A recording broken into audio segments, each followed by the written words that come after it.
සමහර තාත්තලා ඉන්නවා පින්නතුනි දරුවන්ට කැත විදියට බයිනවා.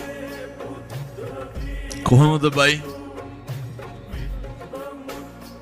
සමහර කොල්ලෝ කියන හාමුදුරුවනේ අරක මරන්න හිතිලලු තියෙන්නේ. කවුද අරක කියන්නේ? තාත්තා. හේතුව දන්න කාලේ ඉඳන් හාමුදුරුවනේ තාත්තා අම්මට තඩි ගහනවලු. දන්න කාලේ ඉඳන් කුණුහරුප කියනවා. අද ඉඳන්ව පුරුදු වෙන්න. මං කියන්නේ මේ පැත්තවල එහෙම අඩුවේ. ඔය ගෙවල් වල කුණුහරුප කියන්න එපා. ගෙවල් වල කිසි කෙනෙකුට තාතෝ කියලාවත් කතා කරන්න එපා.